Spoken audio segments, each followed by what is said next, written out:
Hello my YouTube family, welcome back to my channel Anjali blogger. And અત્યારે વાગે છે રાતના 12:30. બધું મારા ઘરમાં, મારા બેડરૂમમાં ઉથલ પુથલ થઈ ગયું છે. પલંગથી લઈને નીચે ગોદડી સુધી તમે જોઈ શકો છો. અત્યારે અહીંયા મસ્તી ચાલે છે. સીમા મેડમને અમારે એમને જોઈએ છે બોલ.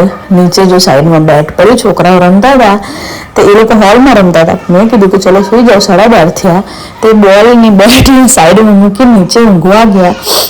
મીન્સ જો સાઈડમાં જો ગોદડી પડી છે પથારી એ લોકોની, અને મેં કીધું કે ચલો અડધા આ બાજુ હોઈ જાઓ, અડધા આ બાજુ. એટલામાં સીના જોઈ ગયું બોલ આવે કે મને બોલ આપો. છોકરાએ બોલ નીચે પલંગ નીચે ફેંકી દીધું છે. એ ત્યાંથી ખસવાનું નામ નહીં લેતું. છેલ્લે પછી કંટાળીને અડધો કલાકમાં થયો લિટરલી કે મને બોલ આપો. અને મેં નાખ્યું છે માથામાં તેલ. અને આજે નાનપણની થોડી તાજા યાદો કરી છે યાર. માથામાં તેલ નાખીને ડબલ બે ચોટલી વાળી છે. મારા ઘરમાં 2 છોકરાઓ ચોટલી બે વાળતા જ છે. મતલબ આ હિન્દી વાળેલા છોકરાઓ ખુશ થઈ ગયા જોઈને. સો અહીંયા બોલનું ચાલે છે ઇસ્યુ કે પલંગ નીચે બોલ ઘૂસી ગયું છે. હવે કાઢીને કોણ આવશે સીનાને? પણ એને જ્યાં સુધી બોલ નહીં આપે ત્યાં સુધી એ લોહી પીસે જ. અને એ ભલે રાતના 3 વાગી જાય, 2 વાગી જાય, એ નહીં ઊંઘે. માતા એટલી જ સુંદર છે, સાચું કહું. મેં પહેલાં પણ બતાવેલું છે કે એને બોલથી બહુ જ, મતલબ ડોગને હોય જ છે, પણ આને તો તમે નહીં આપો ને બીજું કશું જ નહીં આપો ચાલશે. પણ એને બોલ જોઈ ગઈ, નહીં આપો ને 10 મિનિટ માટે બી તો એ નહીં જપે. છેલ્લે મારા હસબન્ડ કાઢી આપ્યા. પછી 10 મિનિટ એને રમાડ્યું.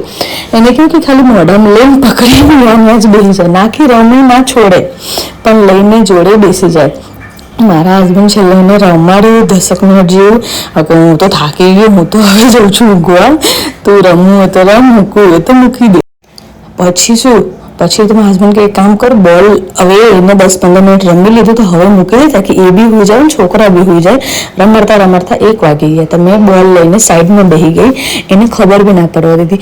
છતાં માતાને સ્મેલિંગ આવે છે કે મારી બોલ ક્યાં છે. મારા હસબન્ડ કે એ લોકો છે ને સ્મેલિંગ વાળું સ્ટ્રોંગ બહુ પાવર હોય, તો લેજે કે મૂકજે, એની સ્મેલિંગ આવે છે કે નહીં આવતી. મેં ગોદડી નીચે હંતાડી, ત્યાંથી બી એને શોધી લીધી. ગાડલા નીચે મૂક્યું, ત્યાંથી બી એને શોધી લીધી. છેલ્લે મેં મારા હાથમાં લઈને બી મૂક આવે છે કે નથી આવતી મારી જોડે.